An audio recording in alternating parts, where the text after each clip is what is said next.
Sup friends? Welcome back to my channel. If you like talking all things bookish with me here, feel free to like and subscribe. Today I'm going to be going over the books that I plan to read in April. First up, apologies for kind of being MIA last week. I'm also going to be mostly MIA this week and next week. I'm trying to put up one video a week, but I'm at the end of my program. I'm currently studying to be a software development engineer, and we're in our capstone project right now. We're about to take a very scary exam, which may or may not have already happened by the time that I'm posting this, and just like, my life is a stress mess right now. There's a lot writing on this test, and I am freaking out. So apologies, I'm gonna be a little quiet for a while, and then I'll get back into it, hopefully doing 2 a week again.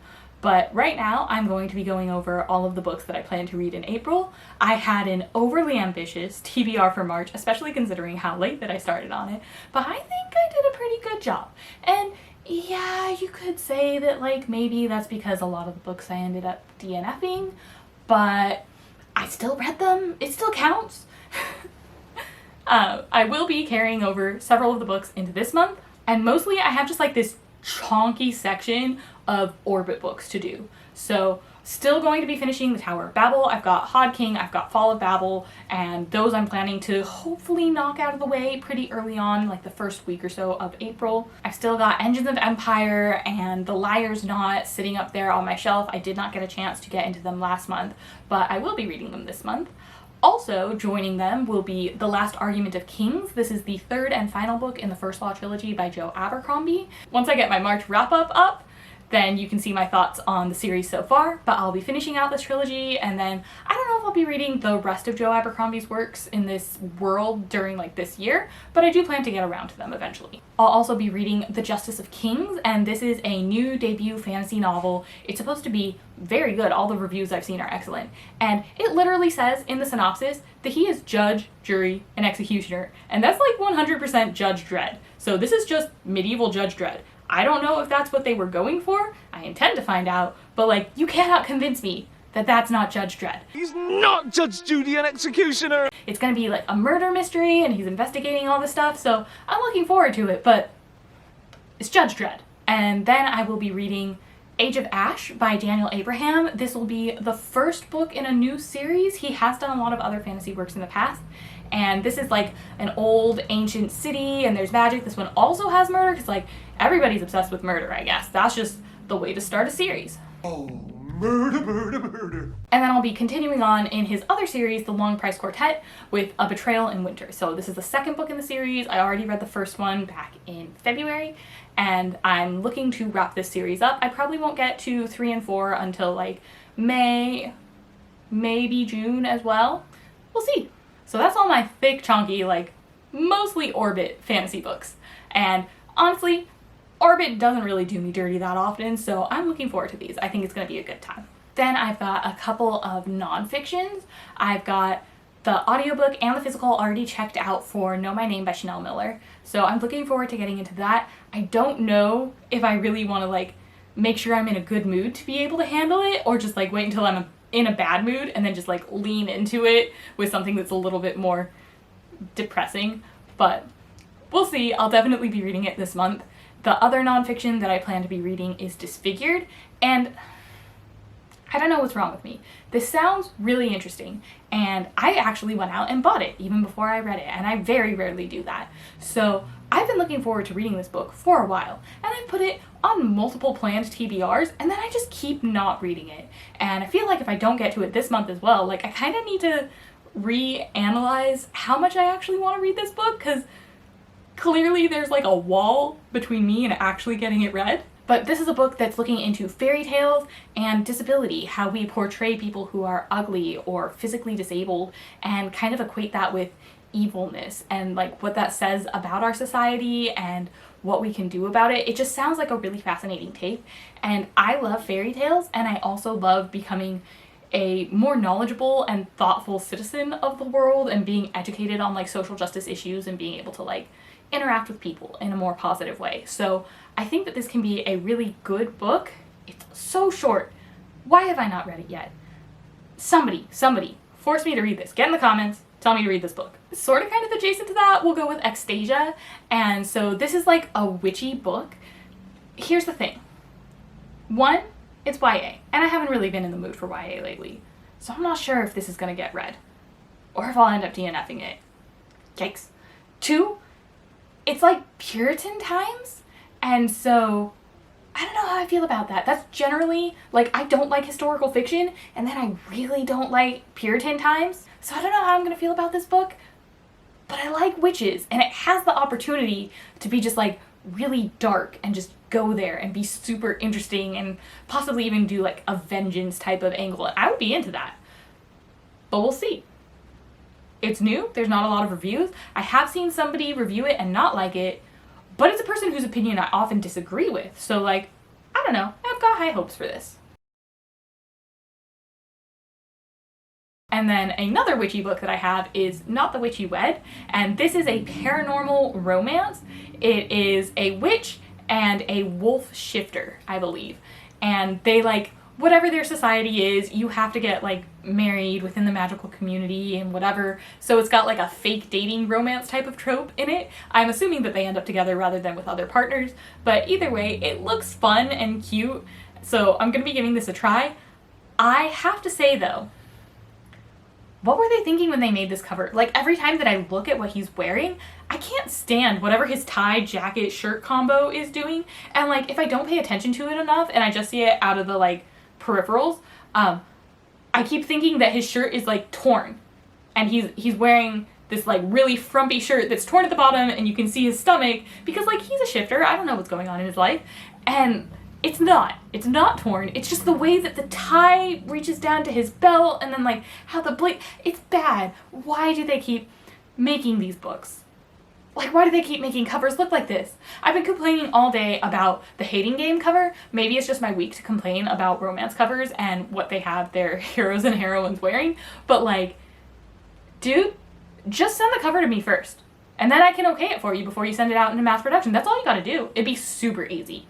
And I wanna say I would do it for free because, like, it would be fun and I would love doing that. But also, I live in capitalism and I wanna get paid for my work. So if you're a publisher of a major romance type of book line, hit me up. I will give you the okay on your cover. Or tell you, like, maybe fix this up. It's very important. Definitely gonna be a boon to your sales. Just saying it, it sounds insane, but it's all true. Alright, almost at the end of this list, I am also planning to read Discworld. My year of Discworld has not been going great so far. I've only read 2, and there are like 40 titles to get to. So, need to get better at that. I've been doing pretty well with my 2022 must-reads, and pretty well at reading all of the, like, epic sci-fi and fantasy, like all the big lauded series that people are always talking about, getting kind of caught up on that backlog. But Discworld I haven't been doing as good at. So I need to be reading about 3 or 4 a month for the rest of the year if I'm going to be able to meet that goal. So right now, I'll be reading Mort, Equal Rights, and Sourcery. Mort and Equal Rights I did read ages ago. It was like, I don't know, 2010, 2011, like it's been a really long time. And the way that I read them was not optimal at all. I had a VBA emulator on my computer so that I could play Pokemon on there. And it was probably like this big on the screen. Garish colors, just absolutely atrocious. It would be like a yellow background with black font, or like a blue background with white font, or just like fuchsia or something. And it's all in 8-bit. And because it's so small and it only loads so much at a time, like, it's maybe 2 or 3 sentences before you have to click to the next page. Honestly, there might be times, not infrequently, where there's not a single mark of punctuation on that page before you end up flipping to the next bit. So I don't think that was the best way to end up reading these. And I'm looking forward to reading them for real with the physical versions.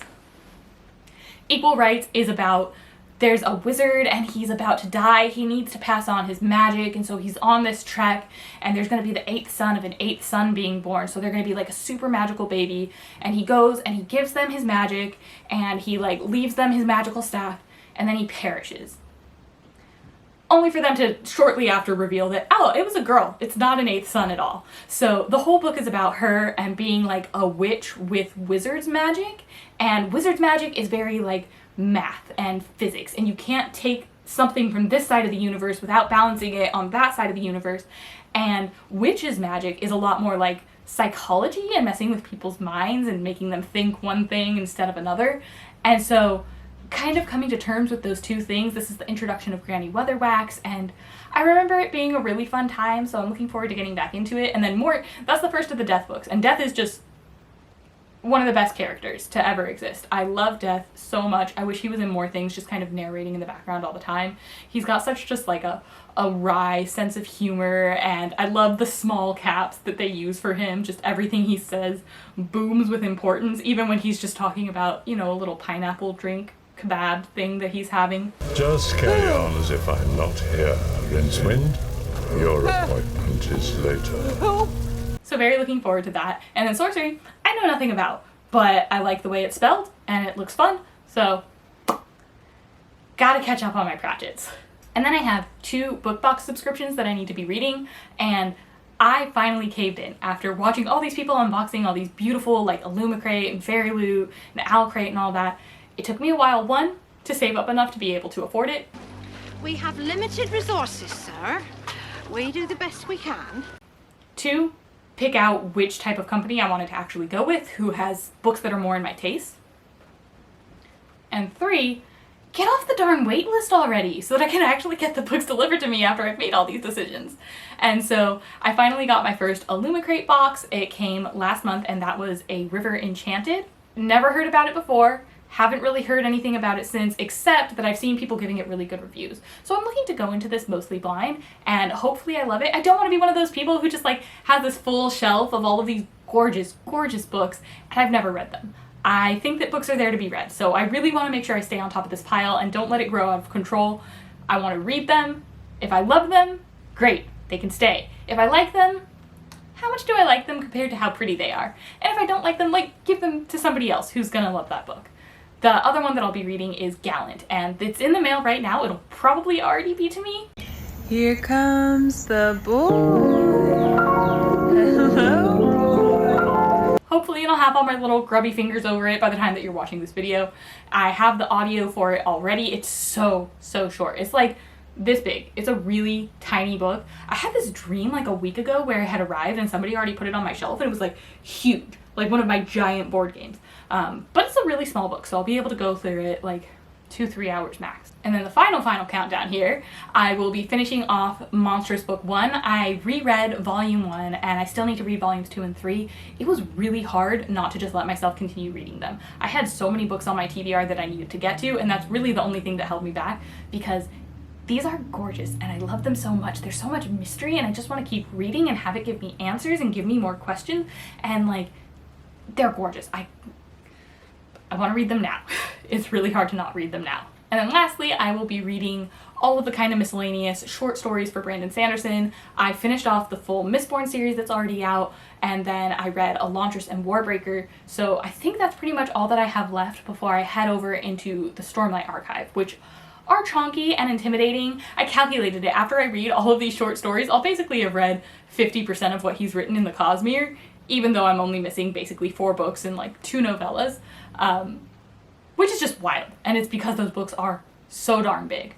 But I'm really looking forward to it. I can't read Edgedancer yet, which is part of Arcanum Unbounded, but I do have this little tiny boy of Legion and Emperor's Soul. I don't know how to qualify it because Emperor's Soul is also in Arcanum Unbounded, so I'm basically just saying I'm reading Arcanum Unbounded because Legion basically subs in for Edgedancer. Math.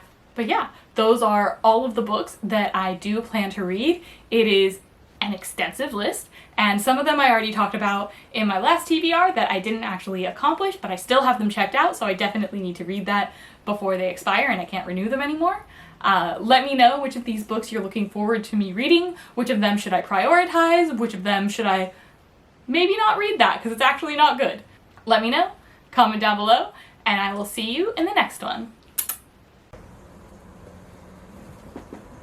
Oh, hi.